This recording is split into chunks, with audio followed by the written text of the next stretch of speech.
Imagina tirar 100 millones de dólares, entregarle tu franquicia más cara a un tipo que solo sabe filmar gorecito, sin plan B. Hoy, esa locura te destruye la carrera. Pero en 2002, cambió el cine para siempre. Olvida la teoría de la codicia corporativa. A esta franquicia no la mató la incompetencia, la destruyó su propio éxito. Aquel triunfo histórico fue una anomalía de libertad, y fue lo peor que le pasó a Sam Raimi. No fue un milagro, sino una condena. ¿Cómo te defiendes de un enemigo que te destruye dándote todo lo que querías? En el año 2000, los superhéroes daban asco en Hollywood. Batman y Robin había destrozado la reputación del género unos años atrás. Nadie en los grandes estudios quería poner un solo dólar en mallas de colores o capas ridículas. Los ejecutivos veían las adaptaciones de cómics como algo infantil, un riesgo que no valía la pena correr. Marvel atravesaba su peor momento. Estaba en bancarrota total. Para sobrevivir, la empresa empezó a vender los derechos de sus personajes a cualquiera que tuviera dinero en la mano. Sony compró a Spider-Man. Tenían la propiedad más valiosa del cómic entre los dedos, pero no tenían la menor idea de qué hacer con ella. No existían universos cinematográficos, ni recetas financieras para copiar. Ahí es donde entra Sam Raimi. Un director que venía de filmar películas de terror de bajo presupuesto, tripas, sangre y motosierras. Entregarle 100 millones de dólares a un cineasta de cine B parecía un disparate. Sony aceptó porque nadie dentro del estudio esperaba un fenómeno masivo. Le dieron espacio porque daban por hecho que el margen de ganancia sería pequeño. Esa falta de presión le permitió a Raimi construir la película a su manera. Decidió no filmar a un héroe indestructible, sino a un sujeto acorralado. Si pones atención a los primeros 40 minutos de la película, te das cuenta de algo raro. Raimi jamás le da aire a Tobey Maguire. Peter Parker vive atrapado en marcos visuales. Aparece encogido entre los asientos de un autobús escolar, encerrado dentro de su closet, aplastado por los marcos de las puertas de su propia casa. Es una claustrofobia constante. La cámara lo empuja contra las esquinas para recordarte que el personaje no tiene espacio para existir. En la escuela, la gente lo rodea como si fuera una pared sólida que lo asfixia. Es un adolescente aplastado por su entorno, por la pobreza de su familia y por su propia timidez. Cuando por fin se pone la máscara y se lanza entre los rascacielos de Nueva York, la cámara finalmente se abre. Los planos se vuelven gigantescos. Sientes que por fin puede respirar. Pero el encuadre guarda una trampa amarga. Para tener espacio y ser libre, Peter tiene que quedarse completamente solo. En el aire no hay nadie. No hay amigos, no hay familia. La libertad del héroe nace del aislamiento. Casi todas las películas del género tratan la transformación como un regalo divino. El protagonista recibe sus poderes y de inmediato suena una música triunfal. Raimi hizo exactamente lo opuesto. Trató la picadura de la araña como una enfermedad contagiosa. Cuando Peter despierta a la mañana siguiente, la cámara no celebra nada. Raimi filma la escena como si fuera cine de terror corporal. Peter no se levanta sintiéndose un superhombre.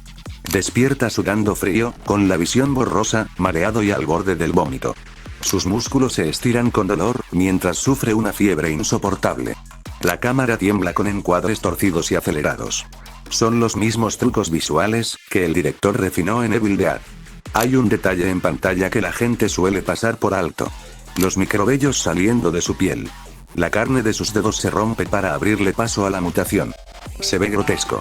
Es un proceso invasivo que destruye su anatomía humana. Raimi te deja claro en ese instante que el poder no vino a salvar a Peter. Vino a deformarlo. Esta violencia biológica encuentra su reflejo en Norman Osborn. Mientras Peter sufre su transformación atrapado en la culpa, Osborn abraza la mutación sin ningún límite ético. El Duende Verde no es un villano común con armadura. Es la consecuencia de dejar que la fuerza te destruya por dentro. La locura de Osborn muestra el camino fácil. La metamorfosis de Peter muestra el costo de mantenerse humano. Meter secuencias con tintes de horror físico dentro de un tanque de 100 millones de dólares era una locura.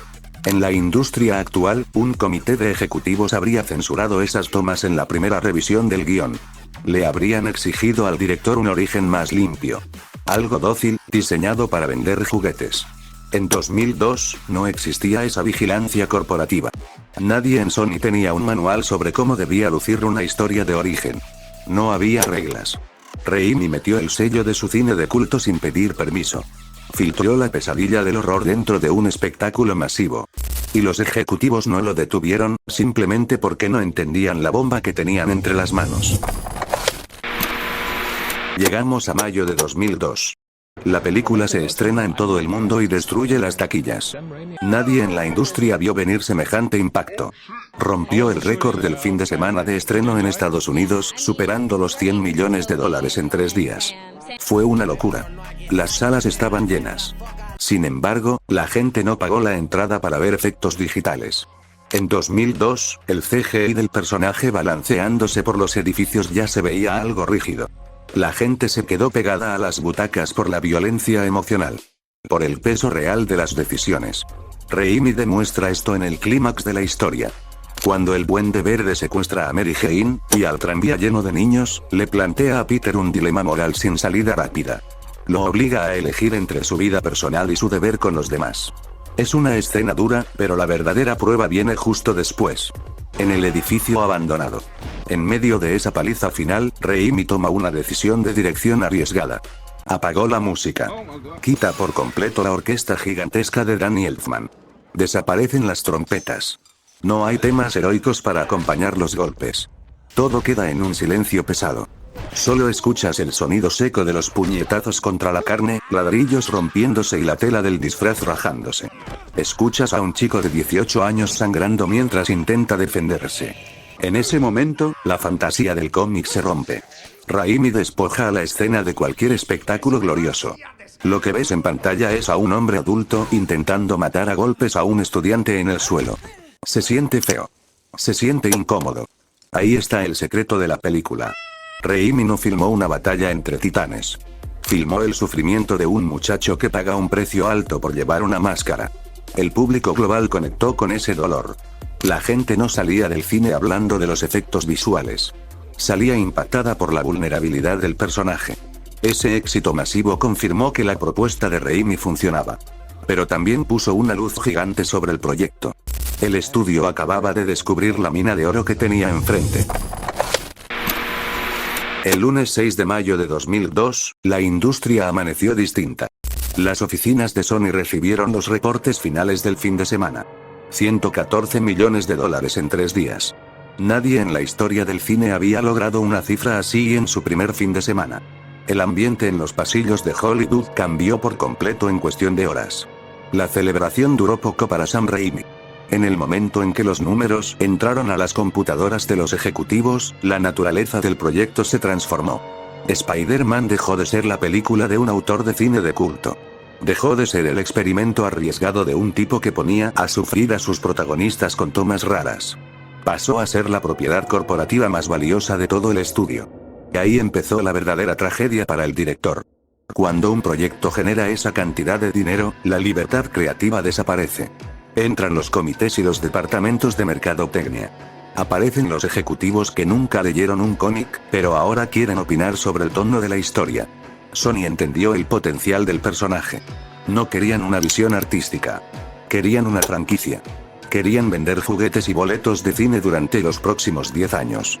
A una máquina de dinero no se le permite tener imperfecciones. No se le permite tomar riesgos que puedan asustar a los inversionistas. Raimi logró algo increíble en la primera entrega. Logró meter sus obsesiones visuales, su estilo de terror y su amor por los personajes marginados dentro de un presupuesto gigantesco. Logró engañar al sistema una vez, demostró que su fórmula funcionaba mejor que cualquier receta de estudio.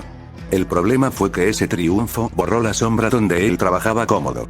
Mientras nadie esperaba nada de la película, nadie lo molestaba. Pero ahora que el mundo entero miraba, la vigilancia se volvió sofocante. Raimi pensó que el éxito en la taquilla le daría más poder para el futuro. Creyó que ganarse la confianza del estudio le conseguiría un cheque en blanco sin preguntas. Ocurrió lo contrario. El éxito no te da libertades en Hollywood. Solo aumenta el tamaño de la cadena. Ese lunes de mayo, mientras el mundo celebraba el nacimiento de un nuevo héroe, la libertad de Sam Raimi murió en silencio. Había construido un monstruo perfecto. Y el monstruo acababa de despertar. No te da derecho a hacerlo. No lo olvides. Un gran poder conlleva una gran responsabilidad. Esa frase no es una lección de nobleza ni un lema inspirador. Es una condena silenciosa. Es la factura que te pasa el mundo en el instante exacto en que demuestras que sirves para algo. En la vida real, tener un talento o ser bueno resolviendo problemas no te da libertad. Te convierte en el pilar de los demás. En el momento en que tu entorno descubre de lo que eres capaz, dejas de ser una persona con límites. Te vuelves un recurso. Ya nadie se detiene a preguntarte cómo te sientes o si estás cansado. Simplemente asumen que vas a responder, porque eres el que puede con el paquete. Ahí está la violencia invisible del asunto. Tu eficacia borra tu humanidad. Para la gente, ya no eres alguien que siente dolor o duda. Eres la máquina que arregla las cosas cuando todo se rompe. Te convierten en la persona que no tiene permiso para fallar. Tu capacidad deja de pertenecerte y se vuelve una obligación permanente. Ahí empieza la verdadera trampa. Te matas trabajando durante años para alcanzar una meta. Te quemas la cabeza para conseguir ese puesto o ese reconocimiento. Piensas que al llegar por fin vas a respirar tranquilo. Te dices a ti mismo que el sacrificio vale la pena si al final hay paz. La realidad es mucho más fría. Llegar a donde querías no te da tranquilidad. Te da un agotamiento pesado que se te mete en los huesos. El éxito no afloja la soga, solo le cambia el material. Y la parte más amarga de esa responsabilidad es que te quita el derecho a quejarte. Si un día te rompes y dices en voz alta que no puedes más, el mundo te mira feo. Te recuerdan que tú buscaste ese lugar. Te dicen que estás viviendo el sueño de otros y que eres un desagradecido por sentirte superado. Te hacen sentir culpa por estar cansado. Así que te tragas el nudo en la garganta. Te tragas el cansancio y sigues cargando la piedra, porque la alternativa es decepcionar a todos los que creyeron en ti. Así que, respondiendo a la pregunta, no, el poder no te convierte en un héroe. Te encierra en una cárcel que tú mismo construiste con tus propios logros. Tu talento se vuelve tu verdugo. Y la jaula, por más brillante que sea, sigue siendo una jaula.